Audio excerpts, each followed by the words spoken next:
पूर्णतः ध्यान में परमात्मा को रखते हुए और जो मिले उसको स्वीकार, तो आपके जो कर्मों का फल था वो धीरे धीरे न्यूट्रल होने लगेगा।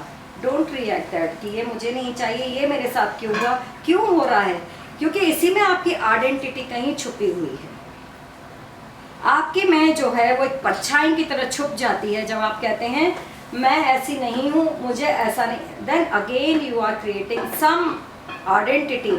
नहीं, मैं ऐसी हूँ, मुझे सत्य प्रिय है, मुझे तो झूठ पसंद नहीं है, मुझे तो ये नहीं है। ये इतने बड़े ब्रह्मांड में खेल खेल रहा है नटवर नागर। जो कर रहा है उसको करने दीजिए, एक्सेप्ट कर लीजिए। शरीर को प्यार करते ही हैं, उसको आप ये नहीं कहते मेरे घुटने में आज पैच हो गया, कुछ हो गया, इसको काट के फेंक देना है। No, you can not cut the परमात्मा। खंडित मत करिए, एक्सेप्ट इट ब्यूटीफुली कि जो है ये मेरा अंश है, ये मेरी ही स्पेस में है, तो इसका मतलब ये मेरे ही कर्म खड़े हैं। और जो कर्म खड़े हैं, आज कांटा मिल रहा है, वो कांटा निकलने के लिए है आपके मान से। But we are reacting there, we are regretting there कि ऐसा क्यों, ऐसा क्यों, ऐसा क्यों, वो ऐसा कर रहा है, वो ऐसा नहीं, कहीं कुछ नहीं हो रहा। ये सब मेरे अज्ञान की लहरें हैं। इसी की गहराई में आप जाएंगे तो यू आर जस्ट लाइक जो शैल होता है उसके अंदर एक पर्ल बन रहा होता है, ठीक इसी तरह से आपकी उस शैल में परमात्मा रूपी रत्न है।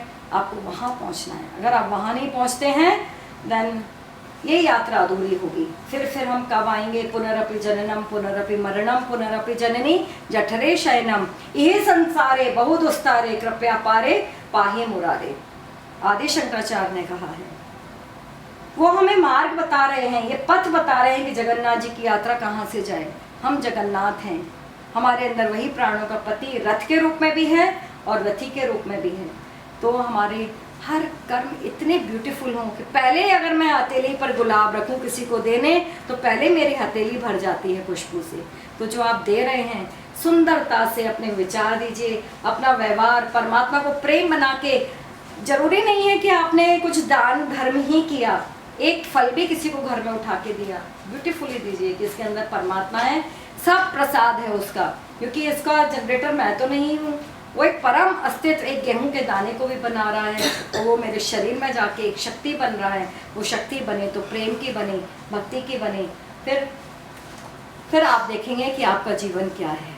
फिर ये जो रथ है, कितना आपको ऐसा लगेगा कि आप वृंदावन में हैं, आप ही फूल हैं वहाँ, आप ही लतिकाएँ हैं, आप ही कृष्ण हैं, आप ही उसकी बांसुरी हैं, और राधा भी आप ही के अंदर नृत्य कर रही है। वहीं गोपियाँ हैं जो अमर रस भर रही हैं, वहाँ जो महारास चल रहा है वो नृत्य चल रहा है। यही जगन्नाथ जी की यात्रा है। तो मेरा सबसे निवेदन है, और सच बताइए तो मेरी बहुत सालों से मैं कहती हूँ कि सत्संग की इच्छा नहीं होती है, लेकिन पता नहीं एक करुणा का भाव होता है कि नहीं, जो प्रसाद है सबको बांटा जाए। तो ये जो प्रसाद है, तो सरिता जी के निमित्त से और आप सबके निमित्त से जो मैं यहाँ पे ये जो देने आई हूँ, ये भी मेरा नहीं है, उसकी हाँ में मेरी हाँ है, और उसकी हाँ है तो मैं यहाँ हूँ, और उसकी हाँ है तो हम सब यहाँ पर हैं। तो